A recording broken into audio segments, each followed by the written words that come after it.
आज्ञा नमस्कार। नमस्कार। मु जने स्कूल टीचर मु आस्तिली आपनको घर जनगणना करिया पे।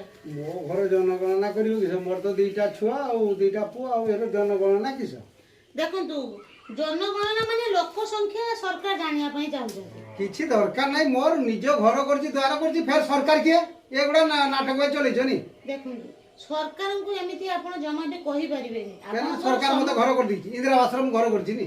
इंदिरा आश्रम न कले कोन होला सरकार आपनकर समस्त कथा बुझुछि।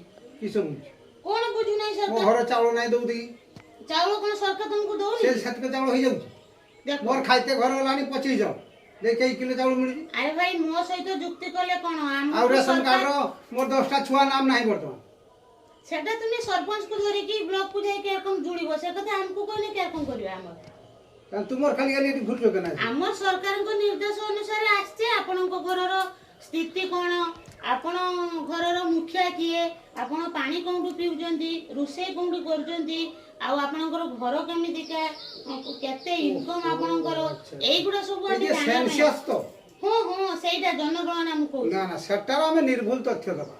हां सरकार को ठीक तथ्य देले सरकार आपन को सहायता करिवे। हम तो मूर्ख लोक किंतु मु जाने दीर्घ 15 वर्ष परे ए जो जनगणना आरंभ होईची तेणु आमर कर्तव्य होउची आमे प्रत्येक ऑफिसर को सम्मान जणाइबा एवं तत्संगे कौनसी कथा लुकायित रखिबा नाही उचित तथ्य देई आमे भारतीय नागरिक हिसाब रे कर्तव्य पालन करिबा।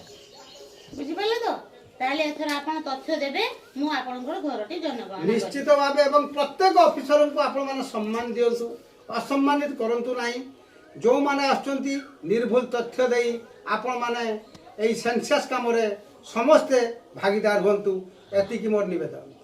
गोटे कथा मन रखंतु सेंसस काम रे आपण माने जहा भी तथ्य दउचंती सेटा पूरा सरकार को पाखरे सीक्रेट रहइबो सेटा आरटीआई एक्ट केही चाहिले भी मगेई पारिबो नाही केवल आपण जानती आ सरकार ही जानती। सरकार को सहायता करंतु जनगणना राष्ट्र ऑफिसर मानन को आपण माने सम्मान दियंतु।